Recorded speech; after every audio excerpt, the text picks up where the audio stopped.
2.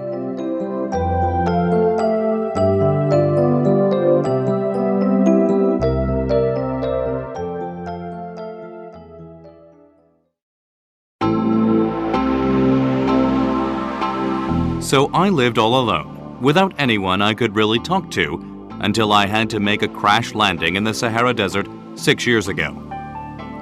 Something in my plane's engine had broken. Since I had neither a mechanic nor passengers in the plane with me, I was preparing to undertake the difficult repair job by myself. For me, it was a matter of life or death. I had only enough drinking water for 8 days.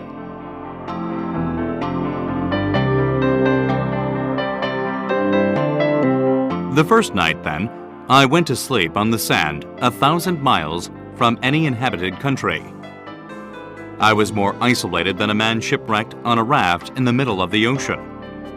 So you can imagine my surprise when I was awakened at daybreak by a funny little voice saying, "Please, draw me a sheep."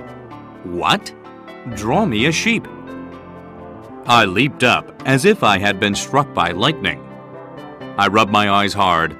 I stared, and I saw an extraordinary little fellow staring back at me very seriously. Here is the best portrait I managed to make of him later on. But of course, my drawing is much less attractive than my model. This is not my fault.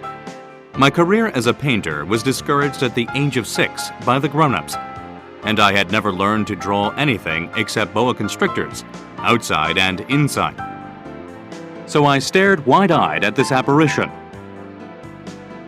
Don't forget that I was 1,000 miles from any inhabited territory. Yet this little fellow seemed to be neither lost nor dying of exhaustion, hunger, or thirst, nor did he seem scared to death.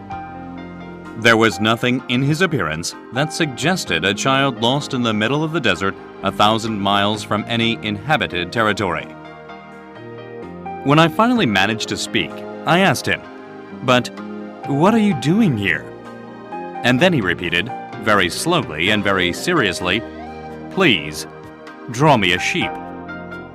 When you encounter an overpowering mystery, you don't dare disobey. Absurd as it seemed, 1,000 miles from all inhabited regions and in danger of death, I took a piece of paper and a pen out of my pocket.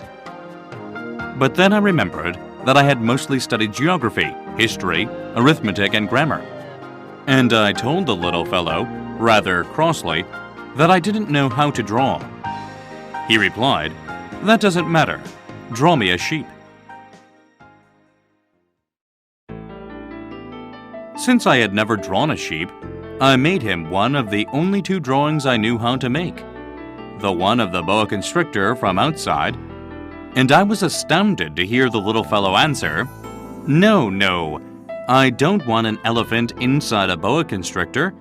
A boa constrictor is very dangerous, and an elephant would get in the way. Where I live, everything is very small. I need a sheep. Draw me a sheep." So then I made a drawing. He looked at it carefully and then said, "No, this one is already quite sick. Make another."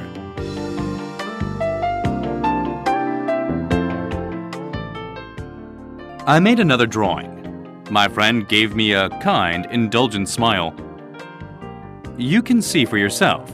That's not a sheep, it's a ram. It has horns." So I made my third drawing, but it was rejected like the others. "This one's too old. I want a sheep that will live a long time." So then, impatiently, since I was in a hurry to start work on my engine, I scribbled this drawing and added, "This is just the crate. The sheep you want is inside." But I was amazed to see my young critic's face light up. "That's just the kind I wanted. Do you think this sheep will need a lot of grass?" "Why?" "Because where I live, everything is very small. There's sure to be enough. I've given you a very small sheep." He bent over the drawing. "Not so small as all that. Look, he's gone to sleep." And that's how I made the acquaintance of the little prince.